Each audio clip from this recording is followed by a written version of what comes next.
Shalom Bapak Ibu, dokter-dokter yang luar biasa di tempat ini. Sebelum kita mendengar firman Tuhan, izinkan saya mengajak Bapak Ibu dokter dan juga mungkin dari farmasi dan mungkin istri dokter boleh bangkit berdiri sebentar. Kita akan membuka di dalam doa terlebih dulu. Bapak, kami mengucap syukur Tuhan, kesempatan yang luar biasa kami boleh sama-sama ada di tempat ini merayakan Natal dari perhimpunan dokter gigi, farmasi maupun istri dari dokter. Kami bersyukur kiranya Tuhan Engkau berbicara buat setiap kami, biar firman ini masuk di dalam hati kami dan mengubahkan kehidupan kami. Kami tangkap firman-Mu hanya di dalam satu nama-Mu Yesus Tuhan. Kami berdoa, kita sama-sama kita katakan Bapak Ibu, amin, amin. Sebelum duduk, boleh nggak Bapak Ibu keluar dari kursinya, cari sebanyak mungkin orang, ucapkan selamat Natal. Selamat Natal. Sekalipun sudah bulan Januari, tapi karena hari ini kita merayakan Natal, saya juga ikut jalan. Selamat Natal. Selamat Natal ibu-ibu yang cantik di sini. Situ selamat Natal, Ibu.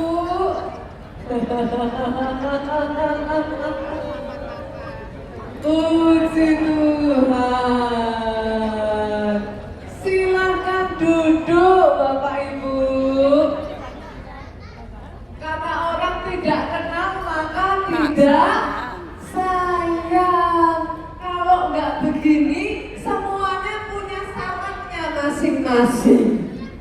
Satu perhimpunan, monggo silakan Bu. Satu perhimpunan belum tentu kenal satu dengan yang lain. Padahal tadi saya tanya, ada berapa dokter ya di kota Solo ini? Saya hitung banyak. Saya tahu saya duduk di depan orang-orang yang hebat.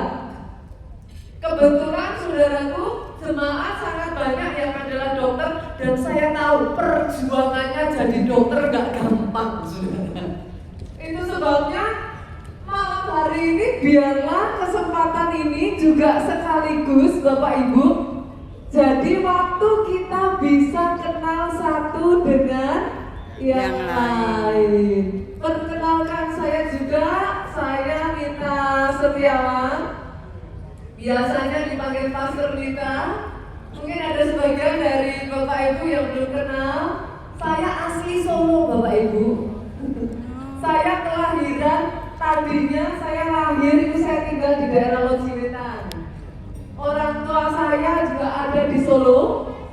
Papa mertua saya, saudaraku, Bapak Pastor Obaja Tanto Setiawan di gereja GPI Keluarga Allah. Beberapa sudah gitu kan. Kalau saya sebut Pastor Obaja semuanya langsung gitu. Saya mengakunya Pak. Orang Solo itu katanya ya saudara, kalau sudah tahu ini nanti biasanya ngomong, oh itu tetangganya si A, anaknya si B, yang rumahnya di situ. Dari sejak kecil saudaraku umur 2 tahun, saya sudah ke dokter gigi Shirley. Jadi saya itu sudah langganannya dokter Shirley dari sejak kecil. Ini dokter-dokter di tempat ini luar biasa. Tapi senang hari ini saya bisa berkenalan dengan Bapak Ibu dokter di tempat ini. Boleh untuk orang-orang hebat yang ada di sini kita kasih yuk tepuk tangan yang paling meriah. Hari ini Bapak Ibu saya diberikan satu tema yang luar biasa yang diambil dari tema besar PGI. Betul demikian ya. Yang berjudul Tuhan hadir untuk menyelamatkan keluarga. Bolehkah Bapak Ibu saya landasi dulu yuk dari Tuhan yang ada di Matius pasalnya yang pertama, ayatnya yang ke-21 sampai ayatnya yang ke-24. Saya tambahkan sedikit bonus saudaraku. Kita baca bukan dari ayat 21 tapi ayat 18. Bapak Ibu, saya mau tanya, boleh nggak ya kira-kira? Kalau dokter-dokter baca Alkitab nggak? Hah? Masih baca? Baca ya? Kalau dokter-dokter kira-kira loh, di sini ada nggak yang beneran bawa Alkitab buku? Nggak ada. Oh, masih ada satu. Kita kasih tepuk tangan untuk Ibu dokter luar biasa. Sisanya saya berharap kalau nggak bawa Alkitabnya dalam bentuk buku, boleh nggak sih? Coba dicek dulu Alkitabnya masih ada di handphone nggak? Yakin Pak? Jangan-jangan sudah dihapus, memorinya habis. Hah? Kalau memorinya habis kan sayang hapus WhatsApp Pak. Yang dihapus apa? Alkitab katanya. Kita buka yuk. Matius pasalnya yang pertama. Saya mau uji coba nih. Masih tahu nggak Matius letaknya di mana gitu kan? Pasalnya yang pertama ayatnya yang ke-18 sampai 24. Karena panjang, saya uji coba. Saya baca ayat 18. Bapak Ibu baca ayat 19. Kita bergantian sampai ayat 24. Kelahiran Yesus Kristus adalah seperti berikut. Jadi ini dijelaskan saudara. Kayak gini loh kelahiran Tuhan Yesus itu. Pada waktu Maria ibunya bertunangan dengan Yusuf, ternyata ia mengandung dari Roh Kudus sebelum mereka hidup sebagai suami istri. Ayat 19 dengan suara keras 23. Karena Yusuf seorang yang tulus hati dan tidak mau mencemarkan nama istrinya di muka umum, ia bermaksud menceraikannya dengan diam-diam. Tetapi ketika ia mempertimbangkan maksud itu, malaikat Tuhan nampak kepadanya dalam mimpi dan berkata, Yusuf, anak Daud, janganlah engkau takut mengambil Maria menjadi istrimu, sebab anak yang di dalam kandungannya adalah dari Roh Kudus. 21 dengan suara keras, Bapak Ibu. Ia akan melahirkan anak laki-laki dan engkau akan menamai dia Yesus, karena dialah yang akan menyelamatkan umatnya dari dosa mereka. Hal itu terjadi supaya genaplah yang difirmankan Tuhan oleh Nabi, apa Bapak Ibu? 23. Sesungguhnya anak darah itu akan mengandung dan melahirkan seorang anak laki-laki. Mereka akan menamakan dia Iman, yang berarti apa? Allah menyertai kita. 24 sama-sama, 23. Sesudah bangun dari tidurnya, Yusuf berbuat seperti yang diperintahkan malaikat Tuhan itu kepadanya. Ia mengambil Maria sebagai istrinya. Saudara, kalau saya boleh jujur ya, siapa sih orangnya yang gak pernah mengalami keraguan seperti Yusuf? Dari kisah yang kita dengarkan ini Pak, bukannya Yusuf gak sayang Maria loh Pak. Justru sebaliknya, saking sayangnya Yusuf sama Maria, bahkan terlepas dari satu kejadian yang sangat shocking Pak. Bapak-bapak di tempat ini boleh lambaikan tangannya, boleh saya lihat tangan-tangan terlambai bapak-bapak yang sudah menikah. Kira-kira Pak, kalau bapak-bapak di sini dulu masih pacaran, baru calon, mau menikah, bapak-bapak tahu belum ngapa-ngapain, tiba-tiba sudah bawa drum. Terus bilang saya mengandung dari Roh Kudus. Adakah di tempat ini yang bilang haleluya puji Tuhan? Loh jujur, kira-kira kalau itu yang terjadi apa reaksi saudara? Saya rasa sebagai Yusuf saudaraku itu bukan hal yang mudah. Yusuf tahu Maria seorang yang baik, tapi fakta berbicara lain Bapak Ibu.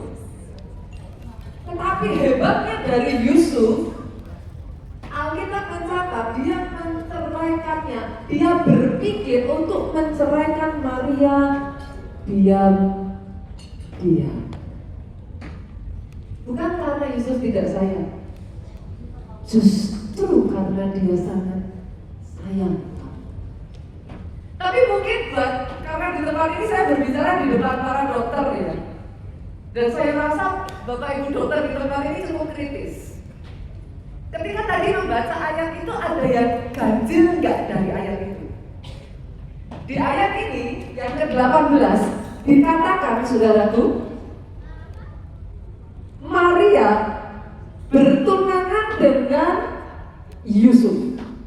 Betul ya, ayat 18 ya.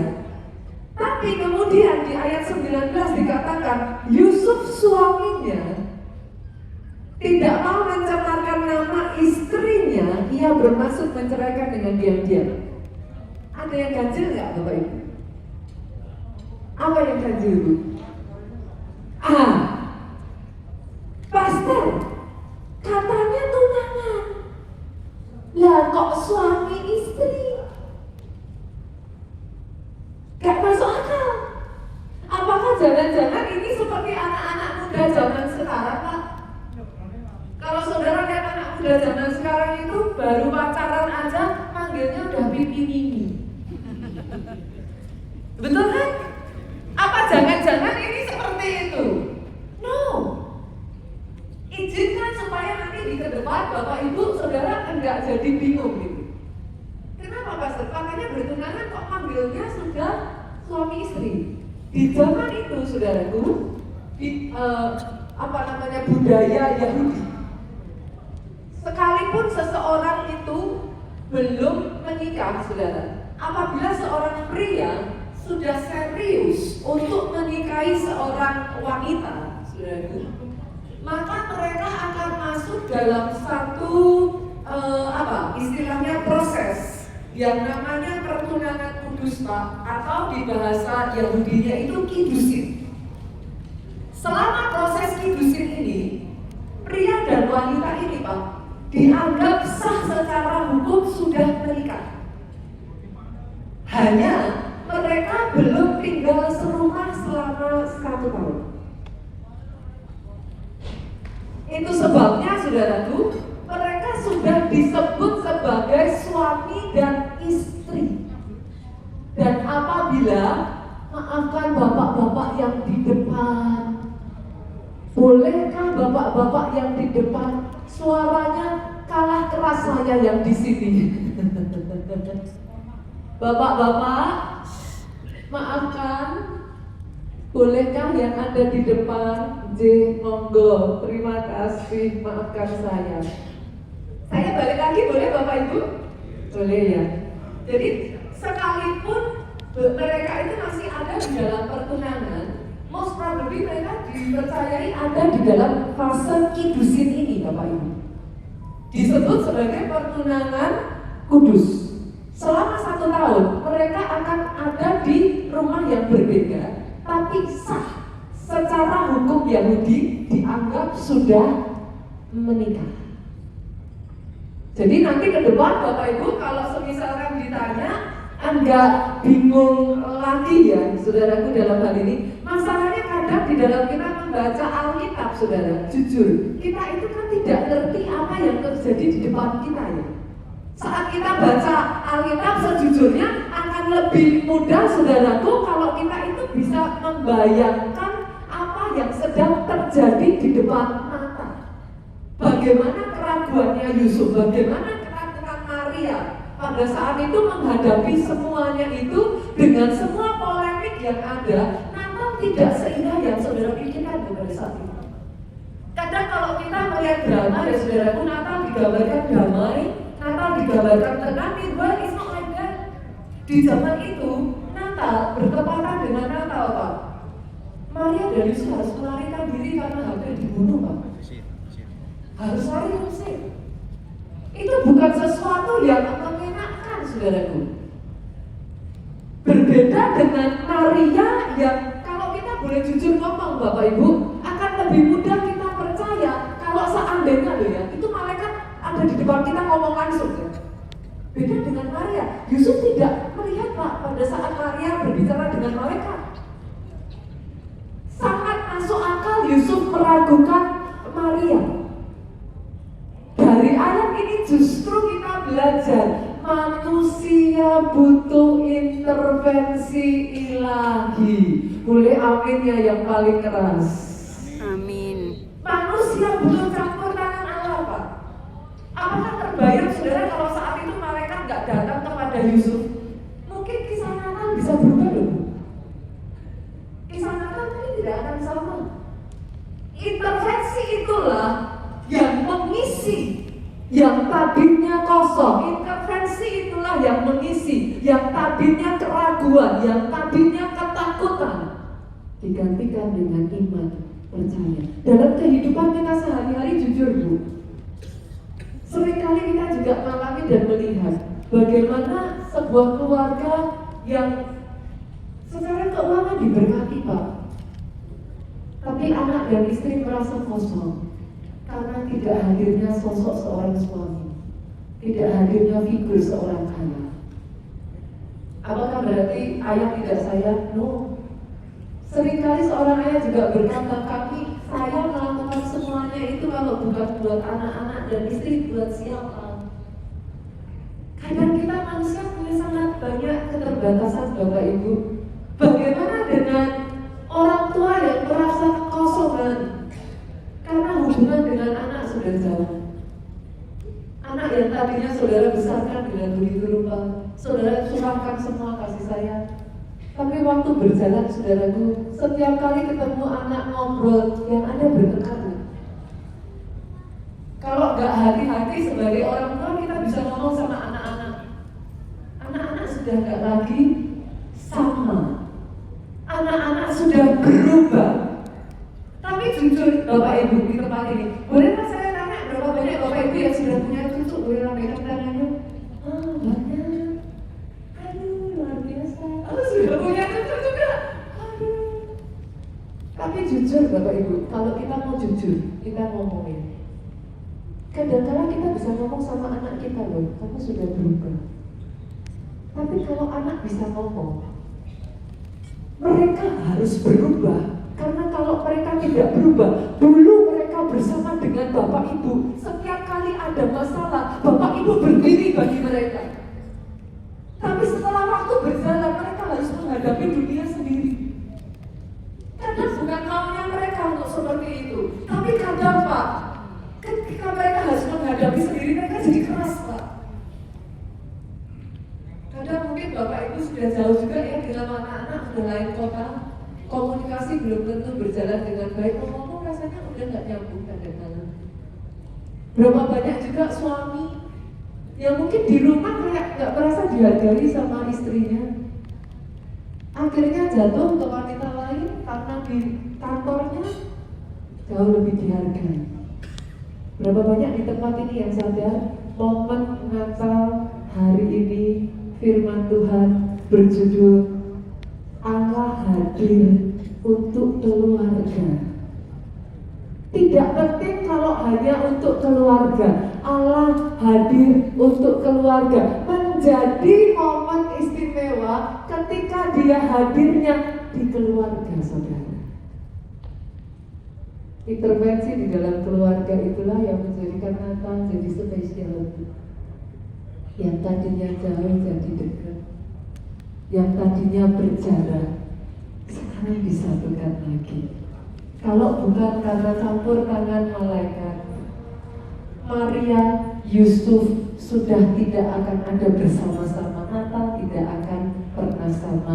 Tapi seringkali Bapak Ibu, bukan Tuhan gak mau intervensi, tapi jujur seringkali kitanya ya gak merasa butuh Tuhan pun. Kita merasa bisa dengan kekuatan kita sendiri. Kita merasa bisa dengan kepandaian kita. Kita coba hanya untuk mendapati seringkali cara manusia kita usaha manusia sia-sia. Hari ini di momen Natal ini biarlah Allah hadir untuk keluarga, terjadi atas keluarga Bapak Ibu yang ada di tempat ini. Aminnya boleh yang paling keras. Boleh saya dengar tepuk tangan yang paling meriah dari tempat ini. Undang dia masuk Bapak Ibu. Kenapa? Karena kalau Allah hadir untuk keluarga Tuhan yang kita sembah itu dia Tuhan yang sopan. Tuhanmu gak akan mendobrak, saudara. Kita buka di dalam Wahyu pasalnya yang ketiga ayat 20 bagian di muka pintu mengetuk. Jika ada orang yang mendengar suaraku dan membukakan pintu, aku akan masuk dan mendapatkannya. Saya berdoa hari ini satu momen Natal yang mengingatkan kita bersama.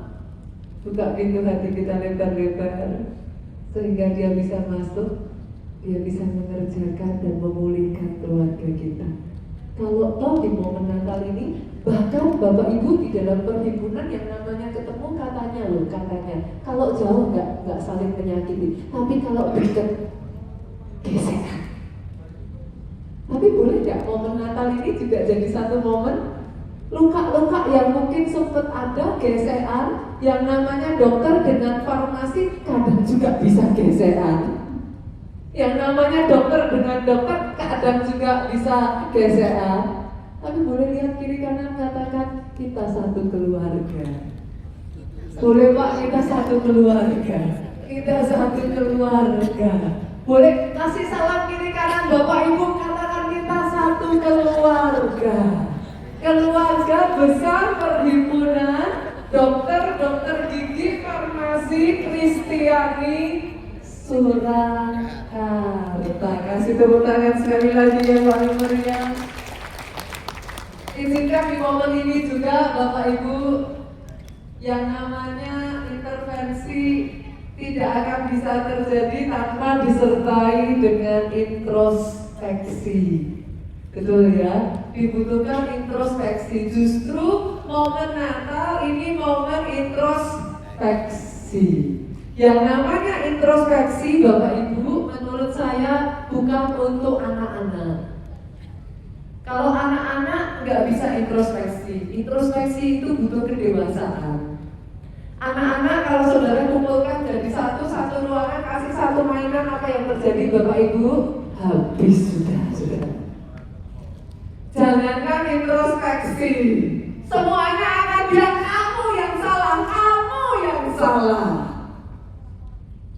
Bukannya jadi lebih baik. Berapa banyak Bapak Ibu kalau saya boleh tahu yang sudah menikah lebih dari 20 tahun di tempat ini, boleh lihat? Wow, banyak sekali. Ada nggak yang sudah menikah lebih dari 30 tahun? Wow. Mari kita uji coba ya. Ada yang sudah menikah lebih dari 40 tahun kan?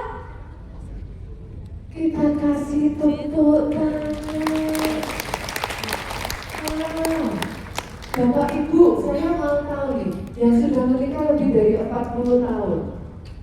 Sekalipun sudah 40 tahun menikah, masih sering merasa enggak kalau suami atau istri ini nyebelin? Hah? Jujur. Oh masih ya Pak ya? Setelah 40 tahun menikah Pak. Oh 50 tahun, kita kasih tepuk tangan. Pak, semakin tua gimana Pak? Wah ini saya mau belajar nih sebenarnya.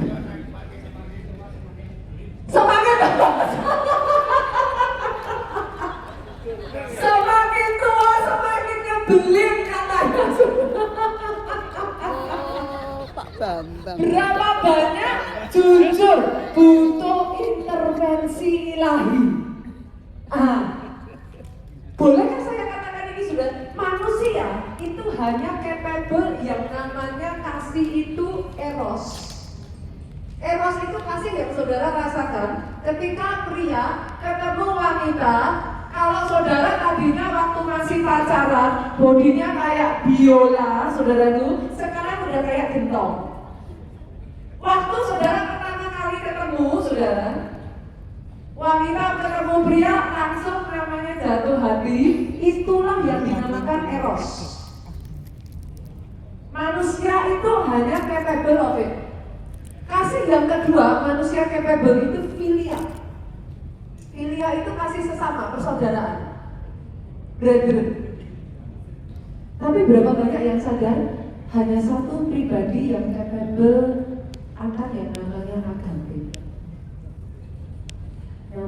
Yesus Kristus Tuhan. Itu sebabnya kita butuh intervensi ilahi.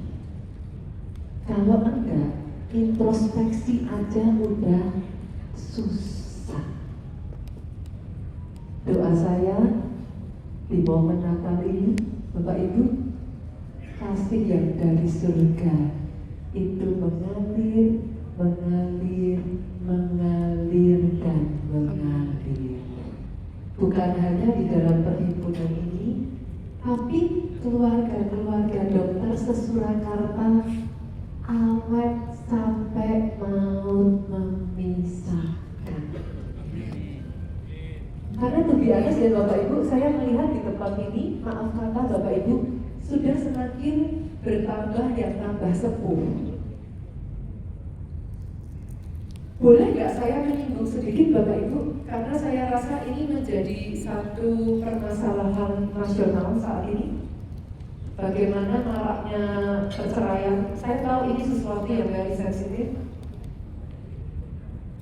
Tapi ada beberapa titik usia yang rawan perceraian Bapak Ibu, yang justru membuat saya kaget. Salah satunya bukan hanya usia pernikahan 3-4 tahun, tetapi setelah 25-30 tahun. Awalnya saya berpikir Bapak Ibu, kenapa ya? Bukankah setelah 25-30 tahun kita itu udah kayak jadi terbiasa dan kenal pasangan? Tapi maaf Bapak Ibu, ada satu momen, jujur saya harus ngomong, di mana secara fisik kita menurun Bapak Ibu.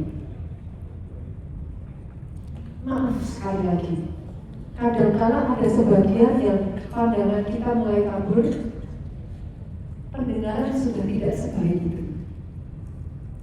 Di momen itu, ketika kita ngobrol sama suami dipanggil gak denger-denger. Ingatan juga mulai berkurang. Pak, kan sudah diomongin tadi. Oh enggak, belum. Bertengkar saudara. Filia udah gak bisa. Eros jelas sudah tidak bisa. Hanya AKB yang bisa mengisi dan akhirnya membuat yang tadinya retak jadi satu kembali. Izinkan di momen Natal ini Allah hadir untuk keluarga yang kerjakan itu atas kehidupan keluarga Bapak Ibu yang ada di tempat ini. Sekali lagi boleh aminnya yang paling keras. Amin. Kita sama-sama ya Bapak Ibu, kita akan tutup di dalam doa. Tapi sebelum kita tutup di dalam doa, kita sama-sama juga akan memujikan sebuah lagu. WL kita yang luar biasa, bolehkah bantu saya?